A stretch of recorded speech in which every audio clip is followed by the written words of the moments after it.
ऐसे महाप्रभु जी ने पुष्टि मार्ग का प्रवर्तन किया इन चतुश्लोकों से। गोकुल के देखे वे को गयो एक साधु सूधो, ये प्रियादास जी की टीका है।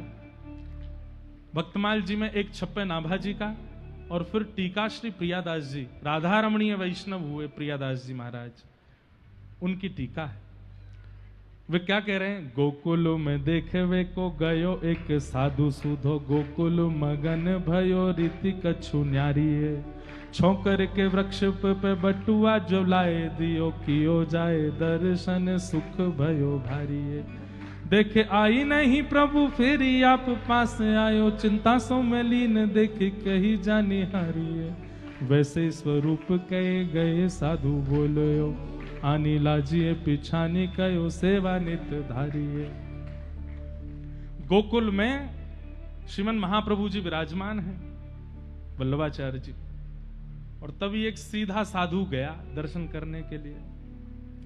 उसके बटुआ में रहते थे शालिग्राम भगवान। ध्यान से सुनिएगा, बुरा नहीं मानना। कई ठाकुर जी आते हैं कथा में डलिया में बैठ करके,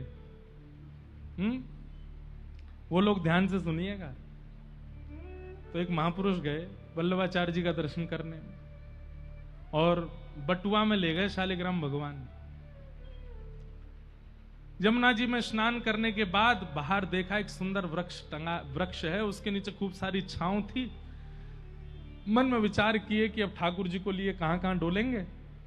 बटुआ टांग दिया पेड़ पे, और पेड़ पे वो बटुआ टांग करके भीतर गए महाप्रभु वल्लभाचार्य जी का दर्शन करने के लिए।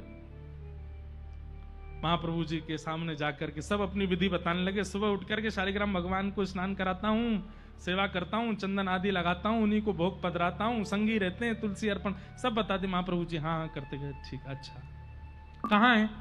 विराज रहे, सुरक्षित स्थान पर विराज रहे हैं। महाप्रभु जी अच्छा, प्रणाम करके बोले ठीक है भगवान आज्ञा दो, हाँ जाओ।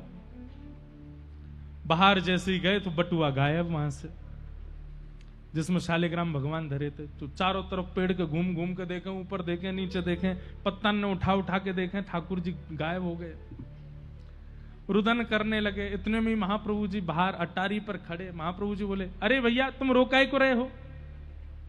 बोले हमारे ठाकुर जी खो गए। ले ठाकुर जी खो गए? ऐसे कैसे खो गए ठाकुर जी तुम्हारे? तुम तो व्यवस्थित स्थान पर रख के आए थे। बोले मैंने सोचा कि सुंदर इसमें छाया है वृक्ष में, यहीं टांग दिए थे। बोले अच्छा भीतर आओ। बोले ठाकुर जी तुमने टांग दिए? और ठाकुर जी तुम्हें टांग दे तो? ठाकुर जी टांगवे की वस्तु है? नहीं जय जय, देखो तुम्हारी उनके प्रति भगवत बुद्धि नहीं है, इसको स्वीकार करो। कहीं भी ले जाने लायक नहीं होता ठाकुर जी का स्वरूप। कहीं भी रख देना, कहीं भी बैठ जाना। एक हाथ में ठाकुर जी हैं, दूसरे तो गोलगप्पा पा रहे हैं। झूठे थोड़ी है, दूर हैं ठाकुर जी तो नहीं। जो आते भी हैं हम उनको भी निवेदन करते हैं कि ठाकुर जी के लिए व्यवस्थित झांपी जी रखो, ठाकुर जी के लिए व्यवस्थित सामग्री ऐसी बना के रखो, उसमें ठाकुर जी पौड़ करके चलें। और जहां अति आवश्यक हो, अब जैसे कथा में आपको जाना है तो कथा में कैसे आओ?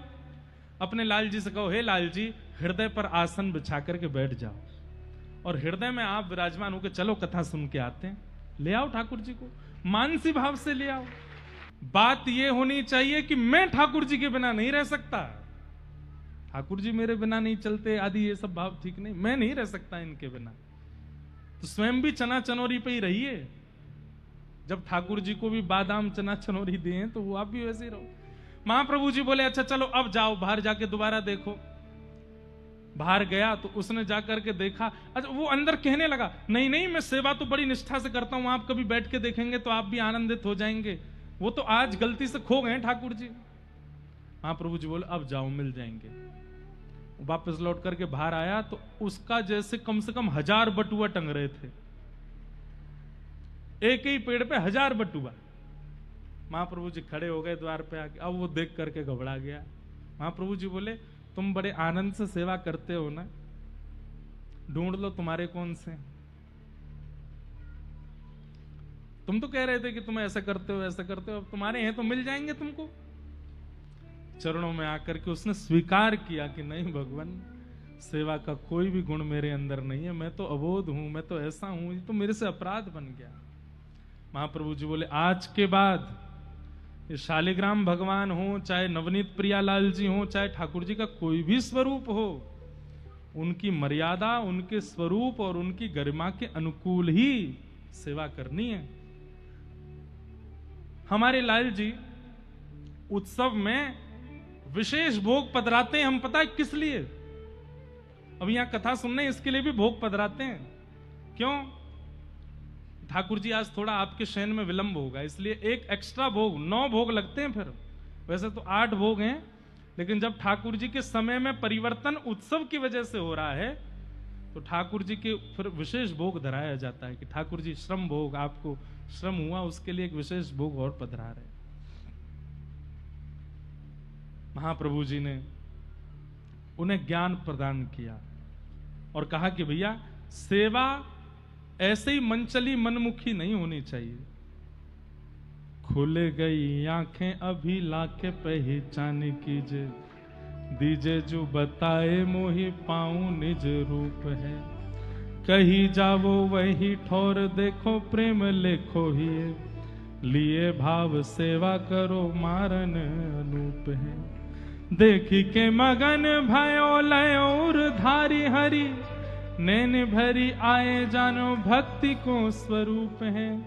निस दिन लगो पग्यो जाग्यो भाग पूरन हो, पूरन चमत्कार कृपा अनुरूप है। और महाप्रभु जी ने उसके चित्त में ठाकुर जी का जो मूल भाव है वो विचार उसके चित्त में प्रस्तावित कर दिया, व्यवस्थित कर दिया। इस प्रकार महाप्रभु जी सेवा के भाव से सबको आनंदित करते रहे। आपके प्रमुख शिष्य हुए कौन कौन? श्री परमानंद दास जी, जिनके हम पद सुनते हैं परमानंद छाप से, वो श्री महाप्रभु जी के शिष्य हैं। दूसरे श्री सूरदास जी, जिन सूरदास जी की भावांजलि आप सब श्रवण करते हो। श्री कृष्णदास जी, ये अधिकारी भी थे मंदिर के, ऐसे श्री कृष्णदास जी। एवं श्री कुम्भन दास जी। तू है सखी बड़ भाग बड़ी, नंदलाल तेरे घर आवत है।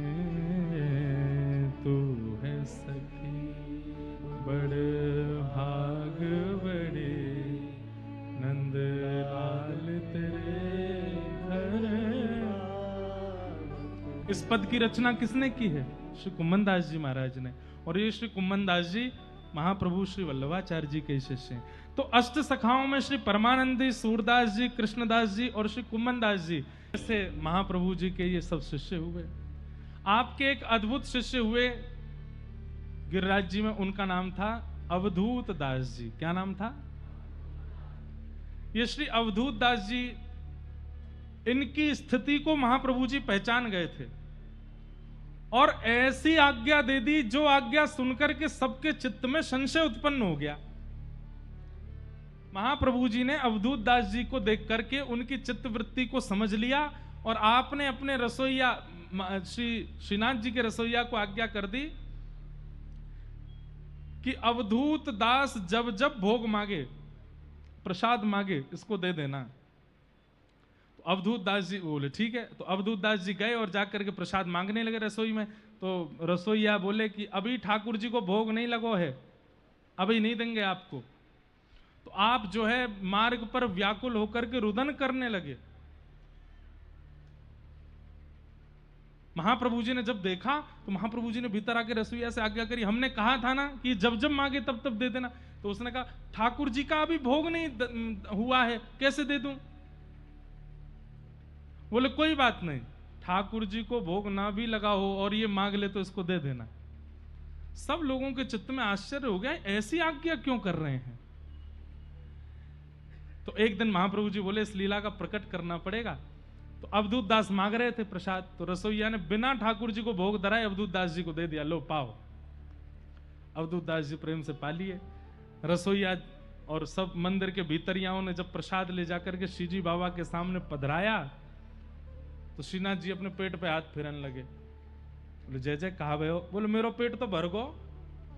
बोले कैसे भरगो? बोले ये अवधूत दास के चित्त में ही बैठा हूं मैं, ये जब खा ले वही समय मेरा पेट भर जाए। तब सबकी चित्त की स्थिति प्रगाढ़ हुई। ओहो, इसका मतलब महाप्रभु जी ने जो आज्ञा की कि बिना भोग लगे भी अगर ये मांगे तो दे देना, क्योंकि इसके चित्त में साक्षात ठाकुर जी बैठे हैं। तो जब जब अवधूत दास जी को भूख लगती वो मांगते, उनको दे देते। उसके बाद में ठाकुर जी के सामने तो केवल पधराया जाता, बाकी सबको पता होता था ठाकुर जी का पेट तो भर गया, क्यों? अवधूत दास ने खा लिया है। ऐसे महाप्रभु जी के परम भक्त हुए श्री अवधूत दास जी महाराज। आपने अपने जीवन के अब अत्याधिक समय को भगवत सेवा में विलीन कर दिया था। खूब ग्रंथों की रचनाओं से सबको आनंदित कर दिया था। वैष्णव धर्म का खूब प्रचार हो गया था। मूल बात तो यह है कि कलयुग ने जाकर के भगवान से शिकायत करी कि बोले प्रभु पृथ्वी को थोड़ा भक्तों से कम करो, अब नहीं तो हमारा प्रभाव कैसे होगा। तो महाप्रभु जी को एक प्रकार से आज्ञा सी हो गई ठाकुर जी से कि अब आप विजय करो, अब लीला पूर्ण करो। तो महाप्रभु जी बोले मेरी एक इच्छा अधूरी रह गई है। क्या? मुझे सन्यास लेना है, गृहस्थ आश्रम से सन्यास लेना है। ठाकुर जी बोले पत्नी की आज्ञा ले लो। पत्नी अगर आज्ञा कर दे, और सन्यास का नियम है या तो मां की आज्ञा, ब्याह हो गया तो पत्नी की आज्ञा, दोनों की आज्ञा से ही सन्यास होता है। आपने अपनी पत्नी से कहा, बोले देवी हम सन्यास ले लें, तो अत्यंत प्रेम होने के कारण वो तो रोने लगी, ना कोई सन्यास नहीं लेना, घर में ही रहिए। आपने अनेक बार प्रयास किया कि हम सन्यास ले लें, लेकिन पत्नी ने जब आज्ञा नहीं दी तो अंत तो गत्वा आपने ठाकुर जी से ही कहा, बोले भगवान मेरी इस इच्छा को पूरी करने का आप ही कोई समाधान बनाओ। ठाकुर जी कहते हैं चलो हम कुछ करते हैं। इतने में एक बार किसी कारण से महाप्रभु जी के घर में आग लग गई, और जैसे ही आग लगी, तो आग लगी है पास में ही, महाप्रभु जी फिर भी बैठे थे। पत्नी निकल के भागने लगी, महाप्रभु जी से बोली आप क्यों बैठे? नहीं देवी मैं तो यहीं रहूंगा। अरे जल्दी निकल जाइए घर से बाहर। आप तुरंत उठ करके गए, पत्नी से कहा धन्यवाद आज्ञा देने के लिए, अब हमको आज्ञा मिल गई सन्यास की। अरे ये तो अग्नि के लिए बोला था मैंने। बोले देवी अब तो तुम सब जानती हो, ये मेरे को लीला संवरण के लिए आवश्यक है, मुझे तुमसे आज्ञा चाहिए थी और तुमने कह दिया घर से निकलो, बस हो गई आज्ञा, अब मुझे सन्यास लेने दो। और पत्नी से आज्ञा लेकर के महाप्रभु जी काशी आए, और काशी में हनुमान घाट पर बैठ कर के आप अब बस प्रतीक्षा कर रहे हैं। एक दिन शुभ अवसर जान करके आपने श्री गंगा जी में प्रवेश किया, और श्री गंगा जी में प्रविष्ट होते एक दिव्य तेज आकाश से गंगा जी में पड़ा है, और महाप्रभु जी वहीं से अंतर्ध्यान हो गए हैं। बोलो भक्त वत्सल भगवान की जय, श्रीमद् वल्लभाचार्य महाप्रभु की जय, गोसाई जी परम दयाल की जय, श्री गोवर्धन नाथ की जय। आपका भगवत धाम प्रवास हुआ, और उसके बाद श्रीनाथ जी की मधुर सेवा परंपरा को विस्तारित किया है श्री गोसाई विठलनाथ जी ने। राग, भोग और श्रृंगार, इन तीन परपाटियों में सेवा का विभाजन किया गोसाई श्री विठलनाथ जी ने। ठाकुर जी को राग की सेवा, जैसे मंत्रों से उठाया जाता है, मंत्रों से भोग लगाया जाता है, मंत्रों से शयन कराया जाता है, ऐसे ही गोसाई जी ने नियम बना दिया कि अब ठाकुर जी राग से उठेंगे। अब ठाकुर जी गा के उठाओ, क्यों? छोटे लाला हैं, मंत्र इनको समझ में ही नहीं आते होंगे, आते तो सब हैं ठाकुर जी को, लेकिन लाड़ भाव की सेवा है, इसलिए ठाकुर जी की सेवा में अब राग गाओ। तो सुबह सुबह ठाकुर जी को गा करके उठाया जाता है। मोहन जागिए बलि जई हैं लाला जा, लेकिन लाड़ भाव की सेवा है, इसलिए ठाकुर जी की सेवा में अब राग गाओ। तो सुबह सुबह ठाकुर जी को गा करके उठाया जाता है।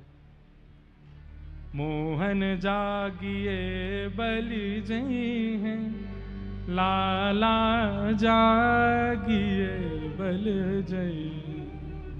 मध्याह्न ठाकुर जी भोग भी आरोगते हैं ना, अरे श्रृंगार भी ठाकुर जी कराते हैं, तब भी पद गाया जाता है, करत श्रृंगार यशोदा मैया। और श्रृंगार में क्या धरा रही हैं, क्या पवा रही हैं, क्या कर रही हैं, सब ठाकुर जी गाते हैं, सब ठाकुर जी स्वीकार करते हैं। ऐसे बाल भाव से सेवा करने लगे ठाकुर जी, तो ठाकुर जी गीता में कहते हैं ये यथामाम प्रपद्यन्ते तांस तथैव भजाम में हम। इस बात को बहुत ध्यानपूर्वक सुनिएगा। आप जैसे ठाकुर जी की आराधना करते हैं, ठाकुर जी भी फिर वैसे ही मिलेंगे आपको। ठाकुर जी को अगर आपने पाषाण माना है तो ठाकुर जी भी आपको पाषाण मान सकते हैं। जैसे पाषाण मान करके आप ठाकुर जी को कुछ भी खवा देते हो, कुछ भी पहना देते हो, कुछ भी कर देते हो, तो ऐसे ही आपके जीवन में भी कुछ भी करने में ठाकुर जी को संकोच नहीं होगा। आप कहोगे ठाकुर जी आपको बिल्कुल दया नहीं आ रही, अरे मैं सामान्य मानव हूं, आप इतने संकट मुझे कैसे दे सकते हैं? ठाकुर जी बोले तो दया आई मेरे ऊपर है। भरे जाड़े में सवेरे सवेरे तेने मेरे ऊपर जो है का ठंडो ठंडो पानी डाल दियो तो को नेक नहीं लगी, मुझे जाड़ो लगो होगो। भयंकर गर्मी में तुम मुझको वेलवेट पहना रहो है, जड़ाउदार कपड़ा पहना रहो, तो को नेक ना लगे, मुंह पसीना आ रहे होंगे भीतर। इसलिए हमारे आचार्यों ने परिपाटी बनाई सेवा की, किस मौसम में कैसे वस्त्र धराने, कौन सा इत्र धराना है, क्या भोग पधराना है। अरे सामग्री भी ठाकुर जी को जो भोग पधराई जाती है उसमें भी आप अत्यंत, अब जैसे गर्मी का समय है, आप ठाकुर जी को बाजरा भोग नहीं लगा सकते, आप ठाकुर जी को ज्वार का भोग नहीं लगा सकते, गर्मी है। वो सब्जियां नहीं ला सकते जिन सब्जियों से उष्णता बने। अरे आपको तो एसी में सोना है, लाला तो गैया चरावे जाएंगे वन में, गर्मी लग गई तो। इसलिए उसी भाव से सेवा पद्धति होती है। ये परिपाटी पूरी बनी है। आप अभी आजकल जो मौसम है इसमें हेना का इत्र नहीं लगा सकते ठाकुर जी, नहीं तो बड़े व्याकुल हो जाएंगे। गुलाब का इत्र लगेगा, ठाकुर जी को खस का इत्र लगेगा। खस का भी अब विश्राम की ओर है, अब काय का इत्र चलता है, केवड़े का इत्र, कदम्ब का इत्र, मोगरे का इत्र, चमेली का इत्र, ये समय उन इत्रों का है। अब ये सब परिपाटी आचार्यों ने बनाई है, जिसकी श्रद्धा हो वो आचार्य परिपाटी देखे, फिर उस हिसाब से सेवा करे। कहां तक कहें, जिन आचार्यों ने परिपाटी बनाई एक दिन ठाकुर जी ने उन्हीं की परीक्षा ले ली।